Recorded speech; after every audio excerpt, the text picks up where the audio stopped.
This is why on all my landing pages, I always ask for email first. I feel like I can rule the world. I know I could be what I want to. I put my all in it like no days off. On the road, let's travel, never looking back. What's up? We're back from Miami, and we got a new nickname. I am Shaan Fury. He is the Vanilla Gorilla. And we are back. We had to wing it this episode because we had a guest cancel last minute, but I think it turned out pretty good. So, Sam, what do we talk about? Yeah, so this episode actually turned out, I think, to be one of my favorite in a long time. We probably discussed maybe 20 or 30 ideas. The ideas start about halfway through, but we have a bunch of interesting ideas that are scattered throughout. So a few things that we've discussed. So businesses that we've both invested in recently, including an event business. We've talked about slingshot ideas. So slingshot ideas that are ideas that have been kind of under the radar because of COVID. But now that there's a lot of pent-up demand for events, for interaction, things like that, these are going to be slungshot. Is that the right word? Slungshot? Slung-shooted. Back into popularity. We talked about litigation finance. So basically there's a whole bunch of people that will finance lawsuits and then take a cut of the winning settlement. Kind of interesting. We talked about secondhand stores. Shockingly, that's actually, it seems like a huge idea. And then finally, we wrapped up with one of the best Shaan stories I've ever heard, where we talked about door-to-door sales. Trust me, it's going to leave you fired up. It's in the last 15 minutes. It's awesome. We were supposed to have Bill Smith from Hello Landing on. I got an email from his PR team literally 60 seconds before we were supposed to hit record saying he's not going to make it. I don't know what we're going to do today. I'm so angry about that. Oh my gosh, I'm frustrated. I got to give you credit. You replied back to the email to the PR person. The PR person, 60 seconds before the podcast is supposed to record, right? We're in like the sound room, green room, getting sound check. And it's like, hey folks, sorry, not going to be able to make it today. Looking forward to rescheduling. And Sam just goes, are you kidding? 1 minute before the podcast? No context?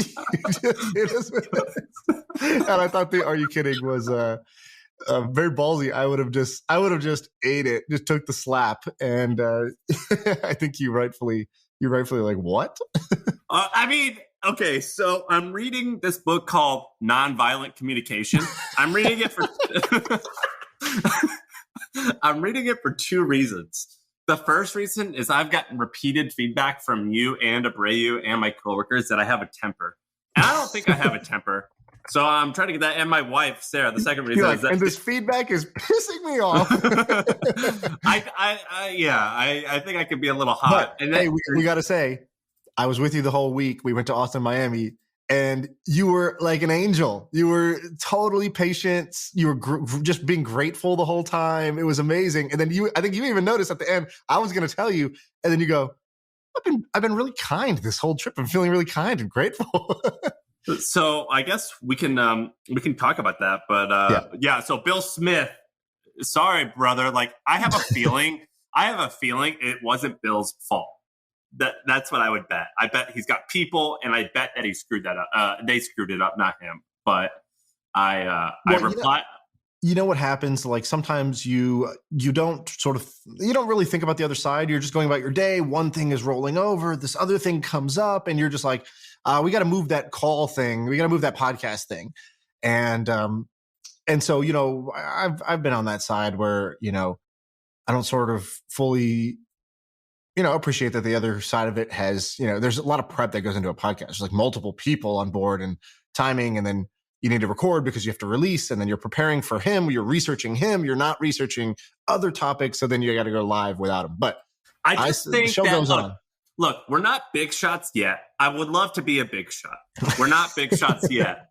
But I would say we are big enough shots that it would be wise to take this at least seriously and give like a little bit of a heads up. I'm not saying that we're like big deals, but like it's a good enough platform. He wouldn't have rescheduled Tim Ferriss a minute before the pod. Is that what you're saying?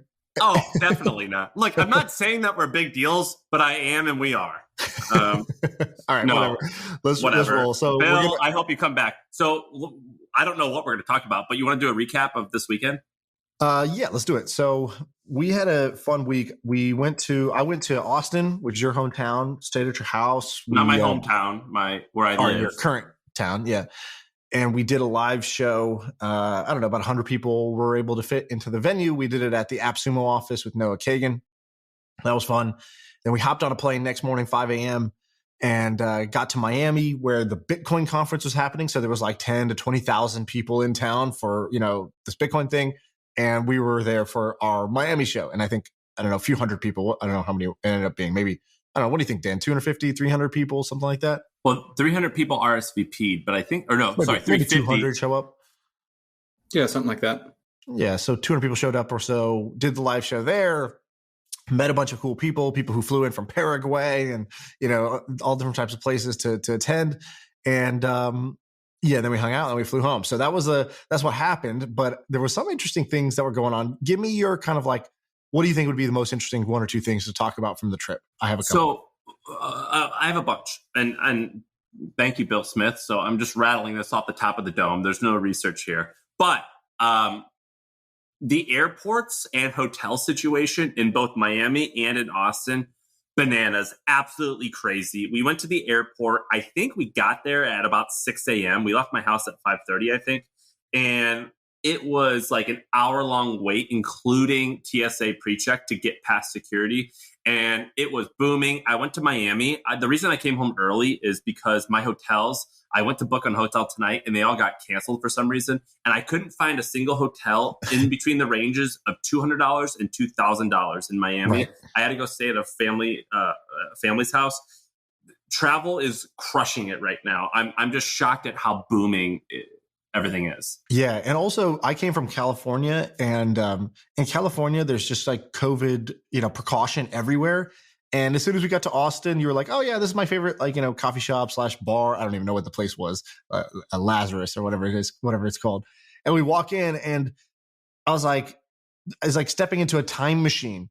I was like, whoa, everybody's just chilling. Everybody's hanging out at a restaurant indoors, no masks. Some people had their mask on. That's cool. That's their choice. And other people didn't. But it was like, wow, life has really gone on and people are back to normal. And because in Florida and Texas, I think they're probably two of the most like kind of forward states as far as like returning to the norm. And then, California, I come back and it's sort of the same thing. If your nose peeks out of your mask, you get 3 dirty looks. And I'm over the mask time. I'm like, I'm vaccinated. Let's roll here. Yeah, so that was a takeaway with some COVID stuff. My thing, where do you think that do you see any opportunities right now? So like you had heard about pent up demand and how the economy is going to bounce back. After seeing Miami, after seeing Austin Airport, I've seen a little bit of New York. It's booming. Where do you think the opportunities are? Do you have anything off the top of your head that you're looking at? I'm glad I bought Airbnb stock when it was down, because I think Airbnb is going to do very well, because I do think people are pretty roaring to get back out there and doing things, traveling especially. I know a lot of people that haven't seen their family in a year and a half type of thing. So I think that people are going to be coming back out. That's not that insightful of an answer. It's just sort of obvious. And I think that a lot of things that we did as a necessary evil are gonna go away. People are gonna ditch those with quickness. The same way I was ready to just ditch my mask as soon as it was okay to do it.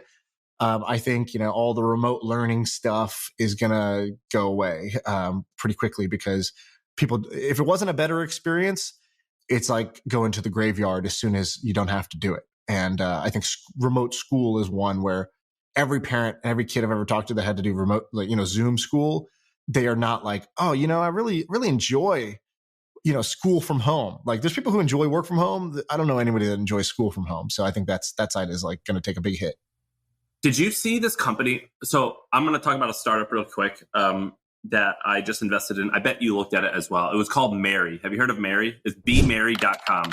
No, tell me about it. So Ankur. So basically I'm friends with this guy named Ankur, who's a successful entrepreneur, and he invests in stuff and he just sends me interesting stuff. I thought you were on that list because maybe I just missed it, or I have a feeling you missed it. And so there's this, so I'm on the lookout for companies that are going to be taking advantage. We have to come up with a cute name for this like pent up demand, because it's like, what are people going to care about right now? So Jason Calacanis had a good phrase where he goes, slingshot startups. They had a setback. They were pulled back during COVID, but It's like a slingshot when you pull it back. It's gone backwards, but it's building up this momentum to slingshot forward. And I thought I liked that. That was a good little visual. Slingshot startup. So I'm looking at like event related stuff. I think sex related stuff is going to be quite interesting. What are some other stuff? Blush. What are some I'll other give you two examples. I invested in one company called Fitness AI, and this was like an app you use when you go to the gym. So it's like a trainer. When you're at the gym, it would be like, hey, cool. Like it knows your progression. So it basically say it tracks all your reps. So it knows what weight you need to do next to get the maximum gains over like a few month period of time. Now, when COVID hit, gyms closed, his whole app became like useless overnight. And so he had to re-architect the whole app to do in-home fitness. But the reason I would say is it's not that this startup necessarily benefited from it, but you got to see what different startups are made of when you saw the entrepreneurs, pivot the plane mid-flight and find a new path and actually start growing at a time where they should have been having a setback. Another example is there's these guys who keep emailing me, Guru Hotel. They were a YC startup and they were, software for hotels to increase their bookings, and it's focused in Latin America. And of course, COVID hits, nobody's booking hotels. Their business should really struggle. And like, they just made all these tweaks and all these adjustments so that they first stayed flat and then actually started to grow at a time when their business should have cratered, and many less determined entrepreneurs, less adaptable entrepreneurs would have gone under. And so I think it was the great filter. It weeded out the entrepreneurs, and you got to see the entrepreneurs who actually succeeded despite the circumstances. And those are the ones I think worth betting on. What's Guru Hotel about? I don't know exactly what they do. They basically, I think what it is it's like Shopify for a hotel. So most hotel websites suck. So what they did was they make your hotel's website higher converting and higher upselling. And so you're going to get an incremental 10 to 15% in revenue, because instead of paying your nephew to build a WordPress website for your hotel and it hasn't changed in 8 years, and you don't even touch it because you don't know how to code it. They basically take over the front end website for your hotel, and in doing so, they generate more revenue for you, and then they take a cut or they take a SaaS fee. That sounds pretty great to me. Have you heard of MindBody? You know MindBody? Yeah. So MindBody, they're publicly traded. They were started in 2000, so they've been around for a minute. And basically, they kind of started out doing that a little bit, just helping a yoga instructor. I think it's mostly like it's health stuff. I don't studios. Yeah. So it's basically like yoga studios, Pilates studios, stuff like that. And they became the website and the booking system and payment system for all those physical locations. Yeah. Crazy good company. Kind of quietly, I think they're based out of San Luis Obispo, so they're not Silicon Valley. And so they've probably been quietly crushing it. And what's this called? Hotel Guru? Guru Hotel. Yeah. Oh, they should call it the other. They should switch it. It should be Hotel Gurus. They should switch. It's like so obvious when you said it. I hadn't even thought about it. Yeah, they need to change that. Guru Hotel? Oh no. Never mind. Rescind all positive compliments. I think there's a mind body component here of like you just create the first thing and then next. So are you going to invest in that company? Maybe. Like they keep sending me updates and it all sounds good, but I just have this inherent thing that the best startups don't reach out randomly to non-super famous investors like me. So unfortunately, and this is kind of a screwed up thing. If a startup is reaching out to me to try to make room, I already discount 20%. That doesn't mean I don't do it, but I discount 20% how good it is, even when it looks good. So yeah, I know. Sorry to them and anybody else. I'm the same way. I'm like, oh, you're willing to it's like, that's what I felt like when I was dating. Like, oh, you like me? Something's bad here. Right. This is too easy. So there's this company called Mary I just invested in. Like I said, we send it to you. And I'm not sure if this is going to be the biggest thing, but I think it could definitely be a very profitable investment. It's called Mary, MERRI. Did you go to it? It looks like a very... Explain it. BeMary.com. I'll tell you why I'm interested, but I'll tell you first what it does. So what it does is you need to organize an event. They've uploaded, I don't know how, maybe there's a huge database out there, but they've uploaded massive amounts of renderings or like floor plans of event space. And then they make it really easy to drag and drop different tables and chairs and whatever you need for a wedding or a conference. And you can outline what the event is going to look like. And you do it in 3D because somehow the floor blueprint. So it looks like The Sims. So it's like you have the venue, and then it lets you upload like circle table, chairs, banquet chairs, like speaker, like podium or whatever, right? It looks like The Sims. You make a little 3D rendering. Exactly. And the reason I invested in this was because of something that Andrew Wilkinson said on this podcast. He called something an airport business. I think he called, what's that thing he owns? Dribble? Yeah. He owns this thing called Dribble. And what Dribble is or I think he was referring to Dribble when we're talking about airport business. But basically, with an airport, you arrive at the airport and you're there. You have to be there for 3 to 4 hours. You're going to buy whatever they have. If you're there, it's very easy for that airport to sell you candy, a magazine. You're a captive audience. Yes, you're a captive audience. And what Mary did is they made it where they uploaded all of these venues. And so people who are executing weddings can go on there and pay a fee to use their software to drag and drop and like organize stuff. And then what they've done is so the vendor can come on and put the stuff that they want to sell. So like certain types of chairs, whether it's for rent or to buy, it could be on there. And then as the event planner is on there doing their thing, they can sell just the event planner loads and loads and loads of different stuff. So they can make money through affiliate. They can make money through subscription fees. They can make money through a lot of different stuff that they're on there. And the reason why I invested in this is I think that this is a boring thing that could work quite well. And there's going to be a massive pent up demand for events. And so we put a little bit of money into it. We'll see if it works. But I love the business of Houzz. Do you know Houzz? Houzz? I've heard of it, and I think you used that or something like that for your house, right? No, I use something like that. Yeah. So I use what Houzz is. You probably don't know. Houzz is probably, the audience is probably majority women. It's you basically can design your kitchen or your bedroom on Houzz, and they make like $1 billion a year through affiliate fees. It's quite amazing. And it's a multi-billion-dollar company, but it's kind of been quiet in the background. It's kind of amazing. What I used was, what the fuck did I use? I used this service where you take a picture of your house. Modsy, I think you told me. Yeah, Modsy. I took a picture, this thing where you take a picture of your house, and then you pay $300 per room. So I think I paid like $1,200. A designer designs it, and then if I choose to, I can purchase all these stuff that they're telling me to buy, or I can just go buy stuff on my own that kind of looks like it. Right. By the way, I like these models where, I don't know about you, but for me, whenever it's like, hey, you get the free consultation and ideas, and then it's up to you if you buy them. And at the beginning, I'm always like, sweet, let me get the free expert advice. And like, I'm not going to buy the things. That's how I go in. And then as soon as I see it, I'm like, oh, that looks really good. Like, I guess I could just push this button and just order these items, right? Like I could just buy these things. And so it ends up being where I go in knowing eyes wide open on the model. Like it's like NerdWallet. It's like, cool. I go in, I read the blog post about the credit cards. I'm not going to like just pick one of these credit cards right off here necessarily because I kind of know, there's like an affiliate thing, but then I do because it's so convenient. And there's something to that. When I was selling my house, it was the same thing with staging. They're like, cool, like we're going to do all this work to give you these 3 free options on which one you want to do. And then as soon as you see it, you're like, okay, give me the expensive one. I'll do it. It looks so much better. And so, it sort of breaks you over time like the puppy clothes where they give you the puppy, they let you keep it for the weekend. And you're like, great, I'll just play with this puppy for the weekend. And then by Sunday night, you're like, this puppy's never leaving my house. I didn't know that was a thing. You never heard that in sales? No. The puppy clothes? No. Basically, you give them the thing. And then instead of having them opt in, you have them, you can opt out if you want. And nobody ever opts out. Do you, what are some other slingshot startups that you're seeing?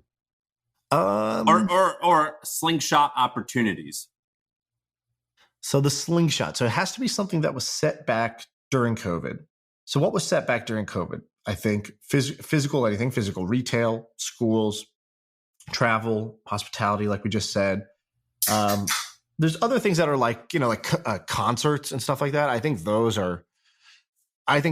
sports games, concerts, I think those are all going to come back. So I'll give you one, which is sports games. So the NBA playoffs is going on right now. And I always wondered, would people have kind of like PTSD from COVID where they don't want to be even when it's safe, they just don't want to be close to other people without, in confined areas. But these arenas are sold out. As many people as they'll let in, it's packed. People are going nuts. They're having a good time. And, it just feels good to be back in a high energy place again with a whole bunch of other screaming, lunatics. And so, but I think what happened is, I think it's sort of like the NBA franchise or the league had to get like double resilient, because all of a sudden this thing it just took for granted, which is all this ticket revenue, went away for like a year. And so now they open their mind up to, well, what other revenue stream should we have? Should we allow sports betting? Should we do that? Should we sponsor things that we weren't sponsoring before? Should we do NFTs? Oh, okay, cool. NBA Top Shot, we'll do NFTs as a source of revenue. So I think it's pretty interesting that I think all these like pro sports are going to bounce back, because they were already a premium in-person experience. And now they were kind of lazy before at innovating. They didn't have to innovate, and COVID made them innovate the fan experience and the like business model. And I think, we should see some good things come from that. Last night, so did you watch the Logan Paul Floyd Mayweather fight? I watched a little bit of it, yeah. A little bit? Really? I was in a warehouse where we didn't have streaming internet very strong. And so it was choppy, but I got to see the last 2 rounds only. So it was exciting. So basically, if you were going to go. I was going to go, but then I realized I didn't. 2 things happened. One, someone gave me tickets. And then right before I was about to go get the tickets, they were like, also, like, are you going to mention us on the hustle? And I was like, no, not a chance. I thought this was a gift. Thank you, but no thank you. I didn't know there were strings attached. I'm out. So I gave up the tickets. And also, I didn't like Miami, so I came home early. Right. It wasn't for me. Not for me at all. I can see why some people like it. It ain't for me. So last night, basically, Logan Paul is a 6'2", probably, he weighed in at 190, probably fought at 210, 205, huge guy. And he fought Floyd Mayweather, who's 44, best boxer of all time, but 44 and 160 pounds at his heaviest. Right. And I thought for sure Floyd was going to win. It ended up being basically a draw because they don't declare a winner because it's an exhibition. But Floyd did not do well, and Logan did as good as he possibly could have, which is he didn't get knocked out. Well, and from what I understand, Floyd did the Floyd thing where he just didn't do anything. He just played defense. He just let the clock run out. He didn't. Was it that he was unsuccessful on offense, or he just didn't try any offense because he didn't need to because he got paid either way? I think he's old. I think age was a factor here, and I think that size was a factor here. I think that the reason why everyone says Floyd lost, because a loss for Floyd is not winning and not knocking him out. Everyone, including me, thought for sure Logan's going to get knocked out. He didn't. He did great. He's a winner. The guy went from vining to fighting Floyd in a stadium, total winner. But what he did before the show was, Logan is known for collecting Pokemon cards, and there's this whole trend, if you don't know about this, of unwrapping cards. And so I actually love watching unwrapping NBA cards. I don't even like the NBA, but the title will be unboxing a Michael Jordan card. I think it's awesome. I love doing it, or love watching this. Logan has this whole thing where he does it, and he created a necklace that was basically the most expensive or most rare Pokemon card of all time. And he put it in some type of safety thing, and he wore it around his neck as he was walking out. And what I think is going to happen, it was what look like what he's setting up, is that he is going to sell that. And I think that what his brother did, Jake Paul, was during the knockout, when his brother fought a few weeks ago, they had an NFT right after the fight. Right. And I think that them selling the memorabilia right away after the fight is a brilliant idea. And that started a little bit with NFTs, but I think that idea is here to stay. That's interesting. Yeah. So just for the context, so he basically had the way that most fighters come out, they come out with their gold chain, they come out with diamonds on, and he basically had a sort of diamond chain, but the pendant was a Charizard, a $1 million Charizard card that was laminated as a holographic Charizard rare, blah, blah, blah. And he's like, I'm wearing $1 million on my chest right now. And it just helps because he's already invested in Pokemon. So him giving it that shine and giving it that credibility, using the platform, made his own collection worth more and made that individual one worth more because it now has the story of, this is the one that you saw on TV, not just the fact that it's a rare Charizard card. So smart move all around. These guys know how to make money. Floyd had his mask sponsored. he had everything sponsored on his body. His mask was sponsored by Ethereum something.org. Like, Yeah. did you see that? I don't know what it was. It was crazy. So his hat, his mask, everything was sponsored as he walked out because these guys. This was an all-time money grab. It was great. So I want to tell you a cool NFT thing.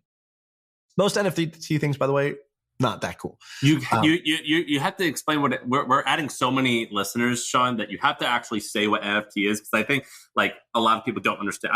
I've got an aunt and a mother-in-law listening. You got to explain what an NFT is. All right, NFT is a piece of art that is digital. That's the way that most people are using it today. It stands for this thing from crypto. So you've heard of Bitcoin, you might have heard of Ethereum. Ethereum lets you create this thing called an NFT. An NFT just means it's a unique thing. So for example, if I have a $100 bill and Sam has a $100 bill, we could swap it and we would just know they're all the same. $100 bill is the same as the other. But if I have a piece of art on my wall, Sam has a piece of art on his wall, we can't just swap it because my art is unique and his art is unique and they're not going to be worth the same amount. Even if we had, sort of the same pair of Jordans, they might be in different condition or different years, whatever it is. So an NFT is more like a pair of fancy, basketball shoes. It's something that collectors will own. It can be used in many other ways, but the majority is that people are using it to collect, to create and collect digital art. They got popular because a whole bunch of people who were what I'll call crypto rich, right? They made their money on Bitcoin. They made their money on Ethereum. They got tons of money from that. And when NFTs came out, they were using their winnings to buy NFTs, and so they were buying NFTs for literally millions and millions of dollars. So and it blew people's minds. It's like, wait, that's just an image on a computer screen. Why are you buying it for millions of dollars? And they would say, what's the Mona Lisa but some paint on a piece of paper, right? Art has its value is in the meaning that people give it. So, anyways, NFTs got popular. They've had sort of a crash since the hype cycle because everybody poured in, thought there was a chance to make money. And then, it's down. The NFT market's down like 80+% right now from where it was just a few months ago. So it's been very up and down. But I'll tell you something cool, that the people who are not, there's with any technology, there's a hype cycle where people jump in just to try to make a buck. And then there's like the people who just believed in it the whole time. And when the crash happens, they stay. They don't go away. And so I'll tell you a cool NFT example. So do you know who LaMelo Ball is? A basketball player from the Ball family, and they're kind of like a little obnoxious. So like the Kardashians of like NBA. So go to lamelloball.io. So I met this guy, or actually I haven't met him yet. Ben met him because we thought this project sounded really awesome. So he partnered up with LaMelo Ball, and LaMelo Ball created his own NFT. Now here's how it works. The website looks awesome. Yeah, exactly. Very, very good website. So there's like 4 different types. It's like he turned LaMelo Ball essentially into a Pokemon card. Okay, so you can collect these different LaMelo Ball types of cards. Now, what do they do? Well, the twist here, the reason I think it's kind of cool is that this is called a dynamic NFT, meaning most NFTs, when you make it, it is what it is. The image or the video is what it is. It stays that way till the end of time. A dynamic one will update or upgrade based on things that happen. So what this is it's sort of like a bet on the player. So you can buy one of these. You can buy the MVP card. And today it's worth not so much because he's never won an MVP. But if in his career he ever wins an MVP, the card will evolve like a Pokemon card. It'll upgrade because it has been unlocked because the thing actually happened in real life. So it's like today you're betting these cheap options. Will LaMelo Ball ever win the NFT? Will he ever win MVP? Will he ever win Rookie of the Year? Will he win a championship? And if he does, your asset that you bought will dynamically upgrade because it takes in the data from the real world that, hey, this event has happened and it is now worth more and it could do more. And specifically, just to kind of round it out. But the price it's not worth more necessarily, right? Well, it's like most things, right? Like if I buy a Michael Jordan rookie card and then Michael Jordan becomes the greatest player of all time, that rookie card's worth more than it was when he was a rookie and nobody knew how good he would be. How do they literally? So what I'm looking at here is basically this 3D rotating image of LaMelo playing playing basketball. Trophy almost. How are they making? I mean, this looks awesome. Like the resolution's amazing. Everything about like the way it looks is cool. How are they making that? I think it's just 3D animators on the internet, right? They get them to make some custom stuff for them. And by the way, that's a group of people who've had a renaissance right now because there's a whole bunch of famous people that want their own NFT. And to do that, you need a digital artist to make you your cool thing. So anyways, one cool thing about this, by the way, you buy the thing and it comes with access. So like, let me just read off the perks if you bought like the most expensive one. So the gold LaMelo one is the Rookie of the Year one. It is guaranteed to evolve if he wins Rookie of the Year, which by the way, he will this year. It comes with a physical card. It comes with $750 in guaranteed endorsement deal rewards. So basically his endorsers have to give you free stuff, which is kind of cool. It comes with some official merchandise from him. You have a chance to win NBA game tickets valued up to $5,000. You have a 50% chance to receive autographed memorabilia, and you're going to get exclusive access to video calls that he's going to do with holders of his collectible. So it's kind of cool, right? What if a basketball card came with access to the player, right? Like, you buy the LeBron card, and LeBron, for all the holders of the platinum card, he's going to do a Skype call with them, or a video. Why the hell did I say Skype? A Zoom call with them, once a year or something like that. Or you get, a pair of game-worn shoes. You have a 10% chance of getting those or something like that. This is great. I think this is so cool. What I want to ask, well, I'll ask that in a second, but this is awesome. I think, like, I'm not necessarily... By the way, the guy who made this, I think he's like 21 years old. He's like Steve Bartlett type of... I'm seeing shades of Steve Bartlett again in this guy who's a hustler who made this happen. So that's actually what I want to ask about. I wasn't going to skip ahead, but I do. We'll come back to this. So what I'm seeing on this website is that this is basically, this LaMelo thing is basically a creation of a company called Ether Cards. Is that right? Yeah, maybe that's the name of his company. Yeah. Yeah, his company is called Ether Cards. I'm looking at the traffic. If you go to SimilarWeb and look at the traffic, basically nothing. And then in 1 month, 3 million visitors.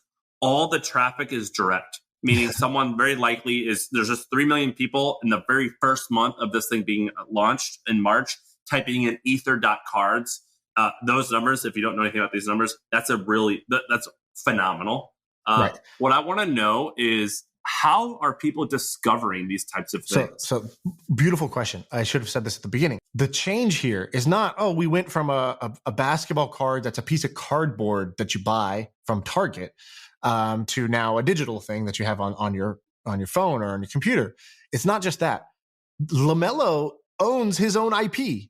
He is releasing his own card set. So otherwise, the NBA signs an agreement with Panini. They're the guys who make all the basketball cards, or Tops, right? These brands that make cards. And the players don't get directly a cent from their own cards' popularity. So right now, like Luka Doncic, he has the most popular Panini cards, and they're going up. They're being sold on the secondary market for thousands and thousands of dollars. Like a LeBron card will sell for $200,000, but LeBron doesn't get a cut of that transaction because he didn't issue it. He as a collective group, they sign the rights. When they become an NBA player, the NBA cuts a deal, and so they're gonna. Sure, they get some like shared royalty stream of whatever the licensing agreement was NBA wide, but the individual player doesn't get anything, and therefore also has no incentive to promote this thing. Whereas with this, LaMelo has minted his own card. He owns whatever percent he negotiated with Ether Cards, and LaMelo is going to be putting this in his Instagram story all the time. And guess what? He's got millions of followers on Instagram who love LaMelo Ball, and so he's going to get more value out of this than he would ever get out of a traditional basketball card. Walk me through how this young guy made Ether Cards and in this business. So basically, Ether Cards, he just he made the website. It's very slick, very cool. How is the tracking of all these cards possible? The back end technology of like tracking the payment and all that. Do they actually make that? Or are they building on top of something else? I don't know. I think they're probably building on top of something else. It's one of the best parts of crypto is that because crypto is open source, crypto is about building protocols. You can use those protocols to do anything. So we had Furkan on here. I don't know. Did he talk about Pack Protocol? I don't know if he did. Remember. Furkan's building something called the Pack Protocol out of his thing, his NFT Labs. Yeah. And basically, it's just a protocol where you or I can go on there and say, hey, just like you said, you love to watch people doing pack breaks of NBA cards. We could make our own MFM packs, just like Jack Butcher, I think, did with Visualize Value. We could say, great, we're going to offer these 10 possible cards right inside. One of them gives you like an hour of business coaching. Another gives you a shout out on the podcast. Another gives you a free shirt. Another gives you just a Twitter follow, whatever. We come up with our rewards. We just type them in. And it basically says, assign the probability to each. It's like, the follow is high probability and an hour of business coaching is only 1% of people should get this when they open a pack. We set the price and it'll basically spin up like Shopify for NFTs. It'll spin up a website where we can sell our packs and fans can come, they can buy them and they can open them up and they can have a chance of winning X inside. We didn't have to do any coding to make that happen because they have built the pack protocol to make this happen. And it's all saved on the Ethereum blockchain. All the ownership is there. And they just take a cut of every buy in exchange for having built this technology for us. So but back to the Ether cards. These kids like built just the front end and used someone else's protocol, and then they hollered at, they somehow got in touch with LaMelo and being like, "Hey, do you agree?" And by the way, sorry, just to cut you off 1 second. I don't know how we got in touch with LaMelo. I'm going to ask him, but after launching this project, so this thing did hundreds of thousands of dollars in the first day when it dropped. Just the LaMelo thing, or just the LaMelo thing did. I don't know if I can say the exact number, but north of $300,000 during the drop, and then other players. Just by the way, it's so funny saying like north of 300. Like it did over 300, 400. $33,000. Like that's like, I got to give the people the information without giving people the information. I'll give you a hint. It rhymes with heaven $100,000. Like that's like what you're saying. Yeah, basically. So other NBA players, including one of the most popular NBA players on the planet, hit him up and was like, "Hey, saw the LaMelo thing. Let's like talk to my people. Let's do it. Let's do my own." And did this kid have a following already on Twitter, or what platforms is he using? So he. I'm going to chat with him this week, but Ben talked to him while we were in Miami, and what he said was that he got big. His claim to fame before this was helping artists go viral on TikTok. So he partnered with a bunch of musicians. He's like, "Yo, a bunch of the viral things you've seen on TikTok, I kind of architected those behind the scenes. I don't know what that means, but I'm like, oh, you got hustler dripping off you. Like, this is good." And how did Ben, so Ben, if you're listening, is Shaan's coworker. Basically, they schemed together. How did Ben find this? We saw the announcement on ESPN announced LaMelo Ball is doing his own NFT. We saw an article. I read the dynamic NFT part, how it updates based on the player's actual achievements in the real world. And I just messaged Ben. I go, "This is fucking genius. Find the genius who made this." And he went and he found the guy who made it. He scheduled a call. I couldn't make that call. Ben did the call, and Ben gave me the lowdown on like who this guy is. He's like, "He's awesome. You should talk to him." And Ben met him on social. Yeah, just DM'd him. Ben has I don't know if he used his Twitter or he has access to my Twitter where he could just DM anybody from my account. And because my account has more followers, I get a higher rate of reply. So let's do, there's so many takeaways here for a listener. I want to go through these takeaways. The first is like, I'm actually amazed at this. The way that you found this was not special. Correct. Maybe if Ben doesn't have a big following, right? He's just, no. It looks normal. Ben Levy, Ben Levy, or Ben M. Levy. Fuck, I don't know his Twitter. Something like that. Ben M. Levy. So yours looks special. You have 144,000 people. Most people would reply to someone if they have 144,000 people. But Ben's isn't. All he did was DM'd him. Does the kid even know? Does he know who you are? Like, does he know Shaan is like a popular podcaster or anything? No idea. Okay, great. So that's the takeaway here is that like you found an opportunity by seeing it on ESPN. You had Ben, but you didn't have to have Ben. No, I've done this myself. That's how I found Ben, by the way. Same thing. Just cold reach out. That's a huge takeaway here. The other takeaway is just that this NFT thing is cool. Yeah, exactly. And I think you're going to see more of this. You're going to see famous people launching their own limited edition NFTs that come with access to the person. And they own the whole thing. So they don't have to sign with a label or sign with, or like rely on Topps to go make their card for them. They're going to release their own cards and they're going to own their own upside, which is obviously a much better thing for the talent. Yeah, this is amazing. I love this. I have a couple other topics if you want to do them. Go. Okay, let's do two things. So normally when we research, we have a document. What are you using? Sorry, mine's just on my notes. On my it's from my phone's notes because I was just typing it while we were like, we'd meet somebody like, for example, at the event where we did the podcast. Some guy came up. He's like, "Hey, I'm a lawyer. I've been a lawyer in Dallas for a long time. I drove down for the event, drove from Dallas to Austin, and I just love you guys. Always get the wheels turning. In fact, I can't just like be a normal lawyer anymore. I really want to do more. And he has this idea for litigation finance. He goes, you know what that means? Did you talk to this guy? No, but can I guess what that means? Yeah, please. Basically, I think this is what Peter Thiel did. So is it when? Yes. Okay, so basically, Peter Thiel is this billionaire guy who had a vendetta against Gawker because Gawker outed him as being gay. So Yes. Peter Thiel is a powerful VC. He's gay. He didn't want anyone to know he's gay. Gawker wrote an article saying he's gay. And so he plotted for 10, 15 years. Yeah. Probably 10 years. He goes, whenever I see these guys slip, I'm pouncing.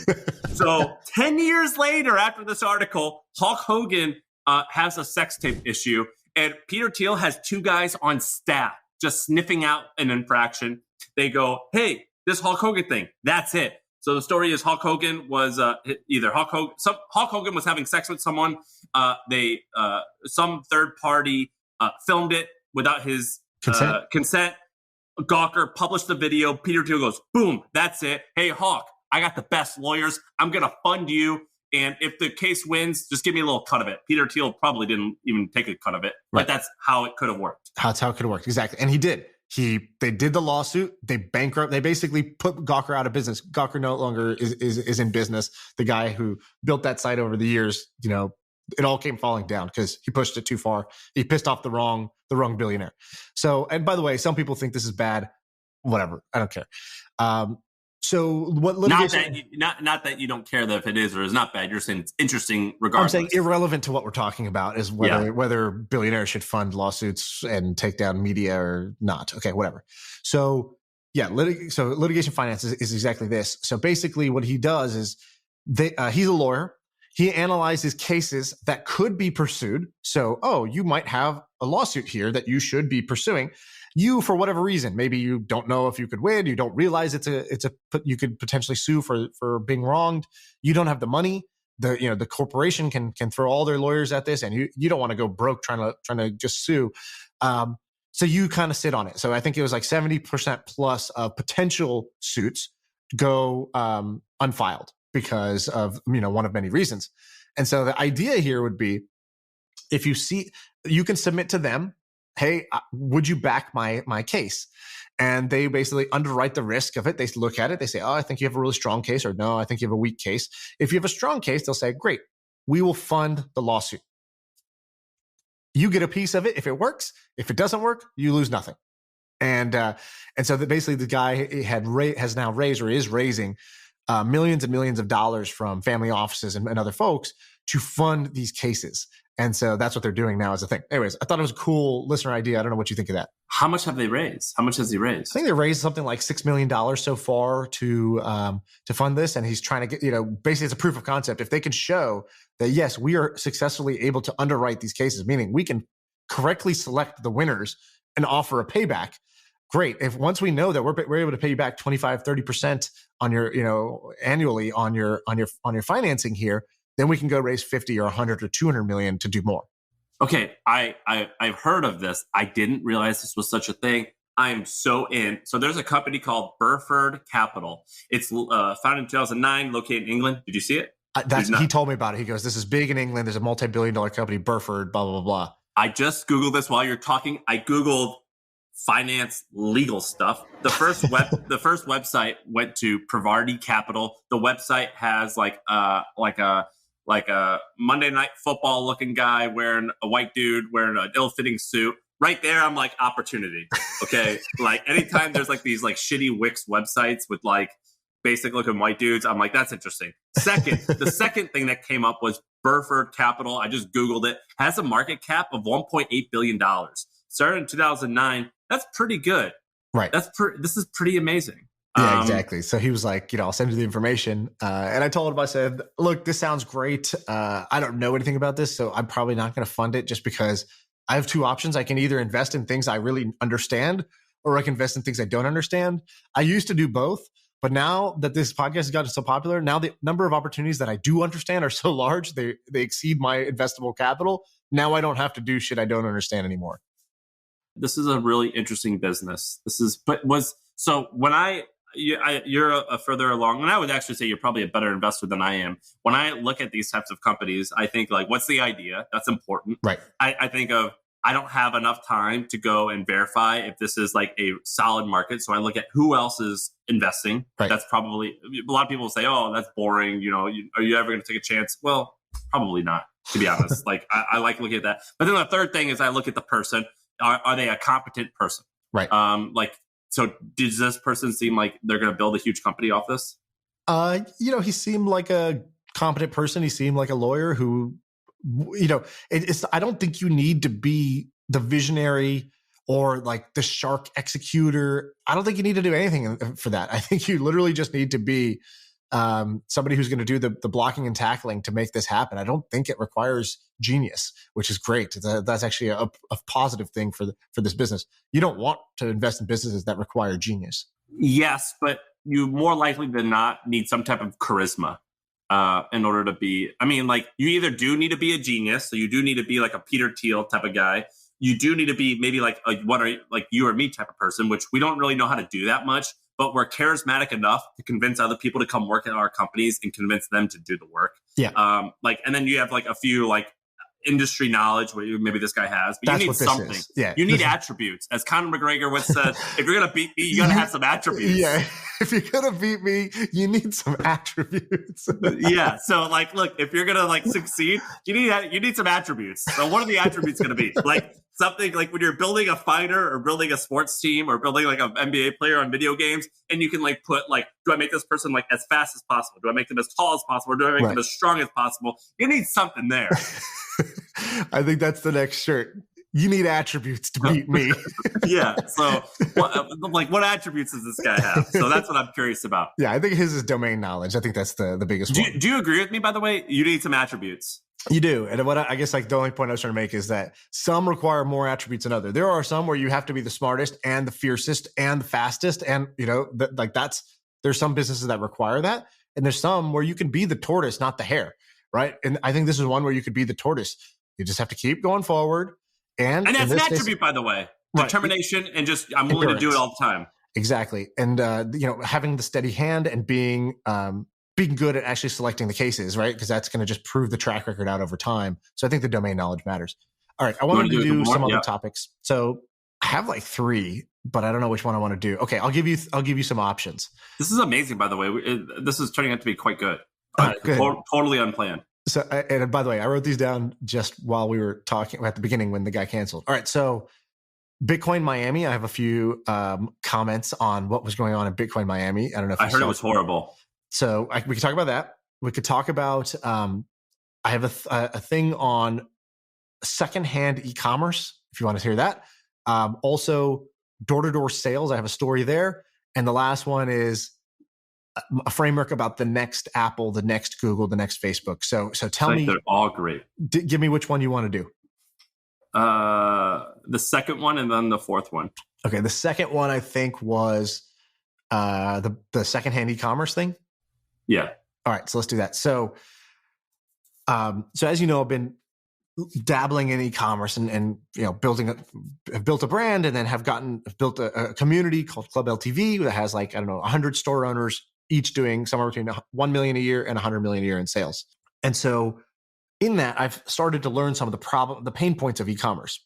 One of the interesting things that I didn't know about that you might know about, right? Because you've used Poshmark. I think when I was at your house, you told me, guess what me and Sarah did this weekend? We sold like $97 worth of old clothes on Poshmark. Yeah. And I was like, dude, what's happening? This is your hobby? And you're like, yeah, I love this shit. I didn't realize how big this secondhand market for e-commerce is.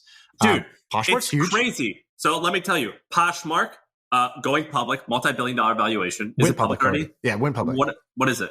I don't know. We'll look it up. But yeah, it's a public company. There's ThreadUp, Spoke and HustleCon, raised $250 million, either going public or went public already. There's Grail. I discovered Grail in 2011. I didn't have any money. It was launched for men. Poshmark's $3.6 billion.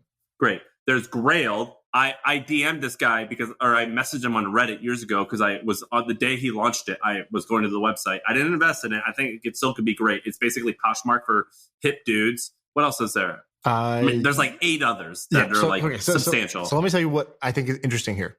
for our store, for our D2C brand, we have a large amount of people who buy new, and they're willing to spend more buying new because they know this has like secondary value. They know they could sell it 3 months from now, 6 months from now, either new or used, and recoup a good amount of the money. So certain categories you can do that better than others. So anyways, but managing this thing is really awful. So the way that people do it today is sometimes they list on Poshmark or the Real or I forgot the other one. Mercari's huge. They go list on those exchanges, but a big part of it is they have Facebook groups for every brand. So every brand will have, any brand with a cult following will have a secondary market Facebook group called Buy Sell Trade, BST. And BST. So you can look up any brand name on Facebook, go type in the brand name, and like, I don't know, your favorite boots or leather jackets you liked or whatever, just type in that BST. So what you'll see is that there are these private groups on Facebook, communities, for buying, selling, and trading what you already have. What you do is you take a photo of your closet or your item, you lay it down on the floor, you take a photo of it, and you just write, like there's all these acronyms. Like if you go in there, it's another language. It's like MWT. That means new with tag. Okay, great. Or like, ISO, in search of this product. And so they have their own little lingo. It's this insider community. And you post the item, and you just say, here's what I have, here's what it's for. I have no pets in the house and no smokers. And then somebody in the comments will just say, they'll just type in a number. It's like a little auction. Those would be like $40. And then you just say, done. Send me what's your email? I'll send you the PayPal invoice. So there's just like, it's like this kind of like stitched together experience where then you have to send them the PayPal invoice. They have to pay it. Then you have to like get their mailing address. You have to ship it, and then dude, I just Googled BST. I just found one, paintball BST, 20K members. Right, and that's what they'll have. They'll have tens of thousands of members often, and they're very active. And for the brand themselves, this becomes kind of a headache. If it's good, but it's bad. Why is it bad? So the first thing is a bunch of people will buy your product just to flip it, right? So they'll go and they'll sell it for more. So we have a product. We have one of our products. It sells for $65, and then it immediately, so it sells out the first minute we release it, and then it immediately starts selling for 10 times more, so $500 or $600 on Mercari or the secondhand websites. What's that Mercari one? MERCARI. You've probably seen their billboards before. They're very big. Oh, that's cool. So anyways, one part pain point is these flippers, but that's okay. The other part is like you don't benefit from the secondhand market directly. Like you don't get any cut of those sales that are happening, but you do sometimes have customer service problems because people complain, oh, I bought this thing from the official buy sell trade group and they scammed me, or they didn't send it, or they sent the wrong item. And you're like, dude, this is not my problem. Like that's not even us. That's like Craigslist. So you can't complain to us about what's going on Craigslist. So this company we found has a very interesting take on this. So I'm trying to invest in this. It's called Tread. How did you find this? How do you find all this crap? Guess who? Can I? How do I share him? You want to give a love letter to Ben? I think you fell in love with Ben on this trip. I did. Tread is tread.com. So Shaan has this guy who he pays a great salary to, and his name's Ben. And I hung out with Ben for the first time. And I admire him so much. Ben is, and I say this with love, pretty nerdy, a nerdy guy. And not like in terms of like looks or acts, but like just like his interests. Like he just loves like gadgets. He loves new stuff. And I started talking about him, and he just talking to him, and he just told me he just browses the web to find the latest and greatest stuff, and he'll use it, and then he'll DM or email or message the person who starts the thing and just say, this is neat, here's tips that I would do to make it better, or here's been my experience using your thing. And that's all he says. And in doing that, he sees everything and knows everyone. And I think it's so fascinating. Right. He's just helpful. Okay. It's not Tread. Treat is the name of it. Treat.co. I'll send it to you. TREET.co. Okay. So check that out. So what they do is they have this idea of circular commerce, meaning you make an item, you sell it, and then that person, instead of it just going to waste, they can resell it to the next person, and they can resell it to the next person. It's sort of a circular commerce model. So what they do is say the URL again. TREET, treat.co. So what they do is they give your Shopify store a page or a tab that just creates the secondhand market right there in your store. So somebody who wants to buy a used item can just go buy it secondhand from within your store.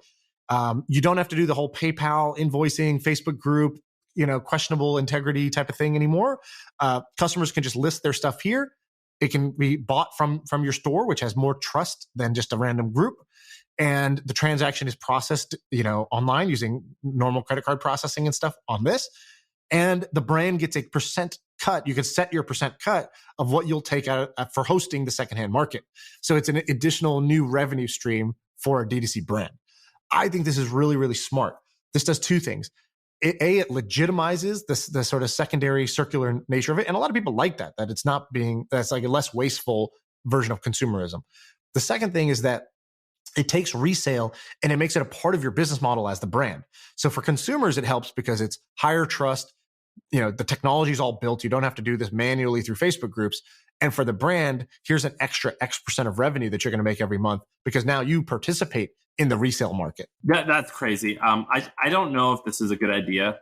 How would you feel as a business? I mean, you do. Like, I'm going to use this because I want this for our business. Do you think a lot of people feel the same way? I don't know. We'll see. You know what my gut says? It's super early. Make more shit. Like, why are you selling out? Don't sell out. Like, is you selling out? That sounds like a you problem, not a you need a plug-in problem. Well, it's not just for selling out, right? Some people just can't afford the full priced item. Like, I don't know, you bought those dumbbells in your garage, secondhand off Facebook Marketplace or whatever, right? Like, if you can get the item in good condition for half the price, that opens up your buyer pool into a different segment that can't maybe always afford the full price item, and you don't have to do heavy discounting as a brand. Okay, so I'm just Googling as you're talking because we didn't have time to research. But so Patagonia's CEO has this great thing where he goes, I actually don't want you to buy more stuff. Buy one thing from us, and if it rips, we'll fix it, and it should just last. So like only buy one thing. So I just Googled Patagonia pre-owned. They have a URL that's dedicated to it called onewear.patagonia.com. And I'm pretty sure they have an entire way to buy and sell their own gear. Kind of cool, actually. It is actually cool. You know who would buy used Patagonia stuff? You. Me. I buy used clothing all the time. Whenever I buy Red Wing boots, I always buy them used. I actually changed my opinion very quickly. I think this is cool. All right. I'm glad Patagonia got you across the line. Okay, I have another topic for you. Do you want to do another one, or keep going. Wrap it up? No, keep going. This is good. Okay, let's do one more. Well, no, you had four things. I had four things. Which one do you want to do? So your remaining options. Door to door. Door to door. Okay, so this is a little bit longer. Dude, Patagonia's pre-owned website, by the way, is fucking sick. Yeah. $90 jeans for $38. On board. In. But could Treat be a big business as a Shopify plugin? Am I being a hater just because it's a simple Shopify plugin? Well, I don't even think it is a Shopify plugin, but I know what you mean. I think it's the wrong way to think about it, because if you look at how big the centralized marketplaces are, Mercari, Poshmark, those are 3 or 4 billion. This is that same thing, but just decentralized. Instead of one website where you go to find all the brands, every brand has your little marketplace embedded into it. So I think it's a smart strategy where you give the brand the marketplace instead of trying to get the customer to come to your app. This is fucking awesome. Okay, so here's some more. So door-to-door sales. So this thing has been happening recently, and I know you love the Mormons, so I think you'll dig this. Love the Mormons. Love the Mormons. So I have I've heard these stories in the last few days. I'll give you 2 of door-to-door sales. I have never done door-to-door sales, but I'm almost jealous that I haven't now. So I'll give you 2 examples. Do you know who Brian Johnson is? Generic name might be hard to place. So I know 2 different Brian Johnsons. One sells books online, and the other started Braintree. Braintree is the guy I'm talking about. Okay, that's pretty good. You get 200 points for your house there. All right, so Brian Johnson. I was listening to his interview. He went on Lex Friedman's podcast. I was listening to it. Does he still work? Yeah. So here his story is insane. So he basically creates Braintree, which is like a payments. It's basically an online payments company. Stripe before Stripe. It was Stripe before Stripe. It didn't become Stripe, but it sold for about $800 million, I believe, to PayPal. And he owned most all of it. Yeah, exactly. He owned a huge chunk of it. He also, I think they bought Venmo along the way. So he had the strategy early on, which was like, we go to the merchants, we get the merchants to use us because we're so easy to use online. And then we'll build a consumer like side of it. We'll buy the most hit consumer app. And that was Venmo. And that will be a valuable company. And anyway, so he builds this company for $800 million. He sells it. And he decides what he wanted to have a huge nest egg to just reinvest into a world-changing idea. So he's like, how do I get as much financial capital as possible in the next few years so that I can self-fund and work on one of the most like gnarly, like world-changing problems. So the thing he's working on by the way, he thought that Braintree wasn't going to be, that's like pretty... And Lex even brings this up. He's like, online payments actually does help the world. He's like, yeah, that's true. But I knew that if I didn't do online payments, somebody else would. I wanted to work on something that if I didn't do it, I don't know if anyone else would. And so the thing he's working on is that same thing that Elon is working on, Neuralink. So his is called Kernel. Kernel. It's a brain interface. So what that means is you put this like helmet on. It looks like a bicycle helmet, and it's basically reading your brain waves while you're sitting there. And so, what does that mean? First, it can analyze your brain while you're just doing things. So that's interesting. You can get more insight about yourself. And what his company's trying to do is basically spit the data out so that all he's trying to do is be able to read brain data. Then any developer can take that data and those learnings and actually build any application to improve your life off of it. So that's what they're trying to build with Kernel. So, and by the way, he took, I think, $60 million after he sold Braintree, and he funded the first $60 million into Kernel himself because... Yeah, I'm reading about that right now. He put, so they've raised 53 from outside, 54 from his own money. Yeah, 54 million of his own money, exactly. And so I think, most investors didn't want to touch it because it's like, dude, this is just going to be a money pit. It's the hardest technology, requires the most expensive engineers. We're not there yet. It's going to take 10 years. And he's like, yeah, don't worry. That's why I have this nest egg to fund this thing myself. How much did he make when he sold Braintree, you think? I don't know. I don't know the exact number. But anyways, this doesn't even matter. This is just setup. That's the guy, cool guy. I would have featured him maybe as Billy of the Week, and maybe we'll do a little bit of a deeper dive. Hey, Dan, let's get this guy on the podcast. This guy is cool. Yeah, we'll get Brian on. The part I thought was pretty remarkable is his door-to-door sales part. Okay, so what happened? So before he starts Braintree, he, I think he had done a startup and it was It either had failed or it was failing. And what he did was, I hope I don't butcher the story. I'm just trying to remember this off the top of my head because we didn't have time to prep today. So what he did was he needed some money. So he's like, okay, how do I get money fast? My startup's failing or it already failed. He's like, okay, I need like a sales job. So he goes and he gets a sales job with some kind of like financial product company. I think it was like either like credit cards or something like that for businesses. And so he's like, he's basically a sales rep. And he's like, okay, how do I become like the best sales rep for this? And so it became a door-to-door sales challenge. And so he was going door-to-door to each merchant and he was selling them on the benefits of this product. And he would then get a commission off of like kind of whatever the value of that customer was over the next period of time. And so oh my God, I'm going to butcher this because I can't remember the hack he used, but he had a very clever technique he was using when he was going door to door. That enabled him to become the top salesman in North America. And so I'm going to go. Brian did. Yeah. So he became the number one salesperson. He basically goes door to door and he figures out how to sell this product. And what he said was like, door to door sales is like just this, like really formative experience for anybody. Because you have to have like an incredible amount of determination. You're going to get rejected all the time. And you need to learn how to like get your foot in the door, how to get somebody's attention, how to get them interested, and how to close them in order to sell any product door to door. And then I heard the story from Brian Johnson, and he talked about how important that experience was to him. Next day, I go meet my uncle. I have an uncle who I've talked about on the pod before because I consider him to be the happiest man on earth. He's real estate uncle. A real estate uncle. His name's Uncle Vinny. Uncle Vinny. Literally, people just coined his name Smiley. So they just stopped calling him Vinny. People just call him Smiley because he's just so smiley. Like his company, they got him a trophy because he was the number one salesperson. And on the trophy, they didn't put his name. They just wrote Smiley. And that became kind of like the nickname that stuck. And they didn't even ask his permission. They just knew this is the right name for this guy. So he's incredibly happy, but he's also been incredibly successful. And I would say, I don't think he's, in all of my my aunts, my uncles, in terms of IQ, just raw intelligence, I don't know, he's probably either 50 percentile, maybe even less, maybe half, maybe half that. Sorry, Vinny. No, and I mean this with love, because the point I'm making is, good thing they didn't call him Dopey. Smiley's a lot better. He's the most successful of anyone in our family, but it's not because he had more raw horsepower in the brain. That's not the reason that he was able to do it. And so I was telling my trainer about him, and he goes, "I'd love to meet him." And I go, "What?" He goes, "Yeah, where does he live?" I go, "He lives in Danville, actually. He lives, not far away from here, 30-minute drive." He goes, "Could we just go meet him?" And I was like, "Yeah." So I texted my uncle. I said, "Hey, I was telling my trainer about you, and he wants to meet you." And he goes, and he was like, "Sure, come on by, no problem. Yes, like, can't wait to see you." And I was like, who doesn't? And I was like, I noted to myself, he didn't even ask why. What's the context? You want something from me? He's just like, yes.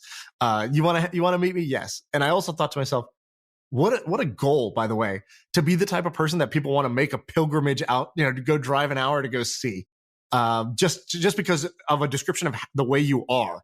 I thought that's kind of amazing, because he doesn't want anything from him. He's not trying to get a business deal or get a customer out of him. He just heard how his personality is and was like, I got to meet this guy.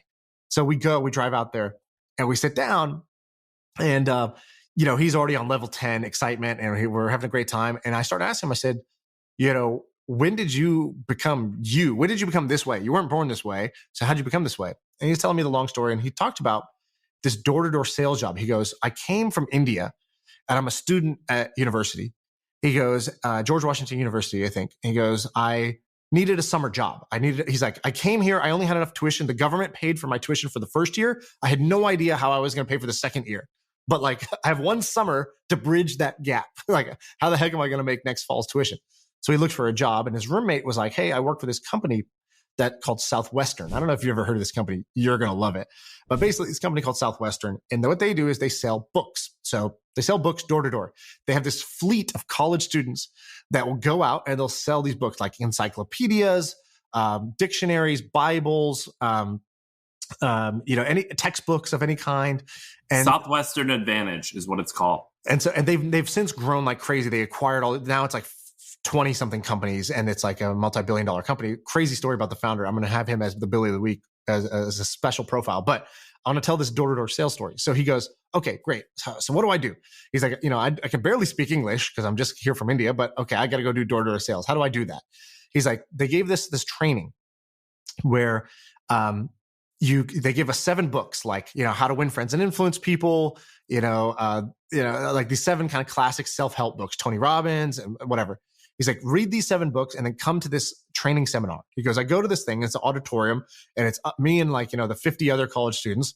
And there's this stage, and there's just a door frame on the stage. And you'd have to get up and you'd have to knock on the door, and then they would have an act, like the person from the company on the other side, an actor who is like, I'm Mrs. Johnson.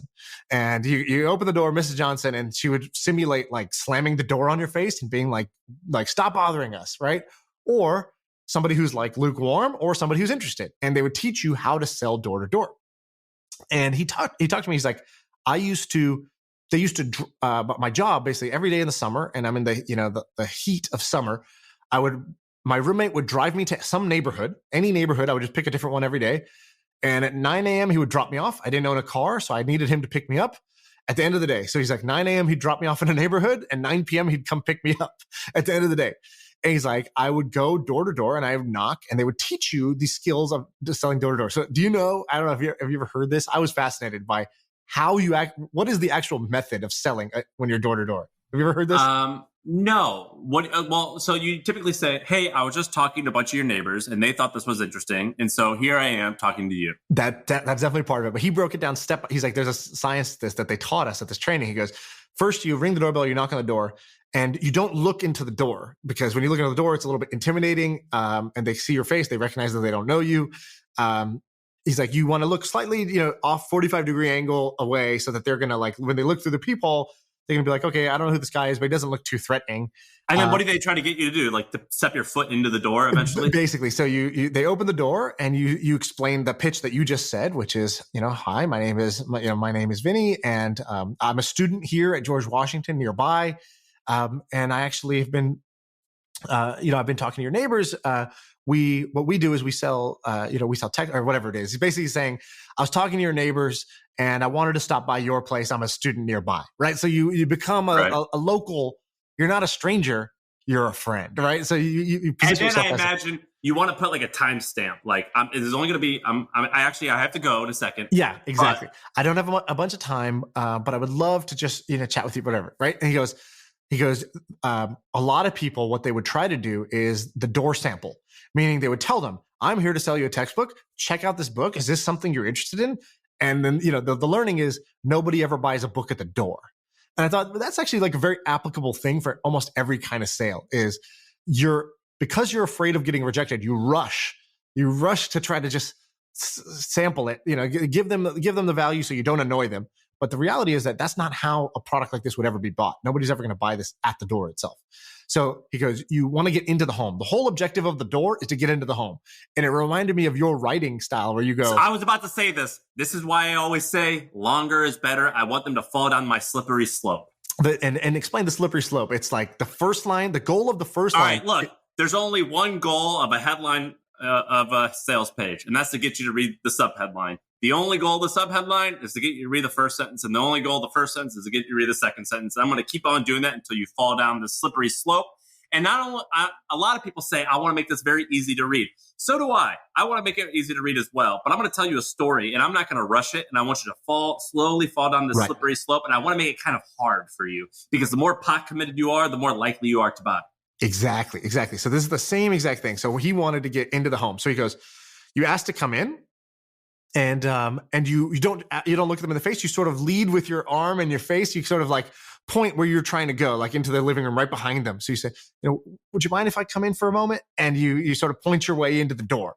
And once you're in the door, now your close rate has gone from like 0.01% to like 30 or 40% just because you're there, you're sitting down. So you're not like standing anymore. So now, by the way, this is why on all my landing pages, I always ask for email first. Because once you give me your email, you're just a little bit more bought in. You're in the door. Exactly. And, they might offer you a water or a drink. You say yes. You don't say no. Now you're both sitting there. You have your water and you start to explain to them. And now you need to put it in the context of their problem. So you look around the house. Oh, I see you have children. How old are they? Oh, I got a boy and girl myself. Blah, blah, blah. This age is the craziest, blah, blah, blah. What are your kids doing what do you do for kind of after school education for your children? And that's how you're leading into the encyclopedia sale. That's how you're leading into the textbook sale is you need to frame your product as a solution to their problem, right? So this is all like, this is common sense, but I just loved hearing it. It's not that common, dog. I think that like a lot of people don't know this. I think so I learned it. So I read How to Win Friends and Influence People. And by the way, all those old like fuzzy books, like How to Win Friends and Influence People, Think and Grow Rich. It sounds silly. I endorse all of them fully. That shit totally helps you. Tony Robbins totally helps you. I'm entirely on board with that. Right. The founder of Panda Express makes all of his employees go through a Tony Robbins and How to Influence People seminar. Totally on board with it. I learned how to do this when I was selling hot dogs. And then you know what else I did? Like every other 18-year-old, I use it to meet girls. Right. And it totally worked and I mastered it. Well, I wasn't like that good, but like I stepped up my game from significantly when I learned how to do all this. Right, exactly. And so he told me a couple things out of that. He goes, he's like, here I am. I'm a Hindu selling Bibles to America. I'm an Indian Hindu selling Bibles to Americans. And he's like, that experience, that whole summer, he's like, it changed me. He's like, first, I'm working hard. I'm there at 9 a.m. I'm walking around carrying loads and loads of books. And I'm walking door to door and I'm getting mostly rejected. But then, if I got even an inch, he's like, I used to schedule a same day follow-up. He's like, now's not a good time? Would it be better this evening when your husband's home? Like maybe 5 p.m.? Great, I'll be back. Because he's like, I'm just walking around this neighborhood anyways. I'll walk right back to this. He's like, so I was scheduling same day follow-ups to keep the lead. He's like, by the second time they met me, now I'm not a stranger. He's like, nothing has changed. They don't know anything more about me, but it's just the second time they've seen me. And so there was all these little things I thought were really applicable to sales, but also I started thinking about these formative experiences, the really hard experiences, like what's a hard business experience? And I think this is actually pretty underrated. So he said, I learned to work hard. I learned how to sell. I learned how to build rapport and talk to people. And he's like, I wasn't doing it to manipulate anybody. He's like, I just genuinely, life was a lot more fun if I got to know the person rather than, having a standoff relationship and then them being angry that I'm bothering them that day. And it got to the point where one woman would be like, are you walking around carrying all these books? He's like, well, yeah, I have to. And she's like, here's the keys to my car. Here's my van. Drive my van around the neighborhood instead. So she gave him his car to actually do the sale. So it went from most people slam the door on a door-to-door salesman. She gave him her car to make it easier for him to go do what he was doing. He still keeps in touch with her 36 years later or something like that, 40 years later. He's like, yeah, she just sent me this cake and like Mrs. whatever her name was. He's like, we're still good friends actually and we met because I sold her, a Bible back in the day. And so I thought this was interesting. So I think there's something to this from two levels. What are the opportunities here? I thought, who's doing door-to-door sales now? Are there still companies that primarily sell door-to-door? I'm going to research them and find some of the best. What comes to mind? I mean, like some really, probably the most famous one is Cutco. You know Cutco? No, what is that? Wow, you've never heard of Cutco. So they make knives and kitchenware. Their knives are actually pretty good, but their whole business model is door-to-door. And I've got friends that have done it. It's reputable in the sense that it's a good product. Right. Some people think it's scammy, but because they're like direct sales and multi-level marketing, but it's legit. Right. And so I'm interested in these direct sales companies. I'm also interested in hiring people who are successful door-to-door salespeople. In fact, there was a guy on the podcast early on who did this for solar. He's like, my first job was door-to-door sales. I was selling solar. Hey, have you ever thought about doing solar? It lowers your bill and blah, blah, blah. And we can help you out. It's good for the environment. And he's like, dude, it was hard as shit, but I got good at it. I became the top salesperson. And I kind of feel like I will never go wrong if I hire the top salesperson from any door-to-door sales company. It's like, works hard, knows how to sell. What else do you need when you're trying to hire somebody? Well, you want to hear something funny? You know who Jordan Belfort is? Yeah, the Wolf of Wall Street. Oh, we talked about it this weekend, I think. You haven't read his book. You should. No. So Jordan Belfort was the Wolf of Wall Street. He made hundreds of millions of dollars selling penny stocks to rich people, and he was a great salesperson. He created this thing called straight line persuasion. He started by selling fish and steaks door to door. That's how his entire thing started, was door to door. Yeah, it's a great book, but it was all door to door sales. Yeah, so I don't really know what the point of this is. It's more like I loved hearing these stories. I'm sort of jealous I never had this experience because I think I would be better at what I do if I did. And I want to go further. I want to research these companies and I want to start hiring people out of this pool of talent. I think it is an underrated pool of talent. Just like we talked about, sort of Mormons who go on the mission and they have to sell sort of the hardest thing, sell a religion to somebody who never asked you to come sell it to them. And they have to do that for 2 years. That does create a certain sales ethic and work ethic in a person. And we've seen that take place. That's why almost all the direct sales companies, all the successful direct sales companies are all based out of Utah because that's where the talent is that knows how to do this sort of thing. I think I would say for not preparing, this episode turned out to be pretty amazing. And I would say even amongst all episodes, this has been one of my favorite. Dan, do you agree that this has been fire? This has been great, guys. Well, come on. The door-to-door sales was awesome. What about the other stuff? The other stuff was good too. You guys just finished with a big bang. Yeah. I think this ended up being a winner. So that's the episode, I think, right? We're going to wrap up there. Let's wrap. Tomorrow or Wednesday, I want to talk about co-working spaces. I think we have to have a My First Million co-working business. Yeah, you like that idea. I do. That was another Ben idea, and I think it's wonderful. So I tweeted out who I could talk to. I got a bunch of interesting stuff. We're going to talk about that next week. All right. Or Wednesday. Let's do it. Yeah. I feel like I could rule the world. I know I could be what I want to. I put my all in it like no days off. On the road, let's travel, never looking back.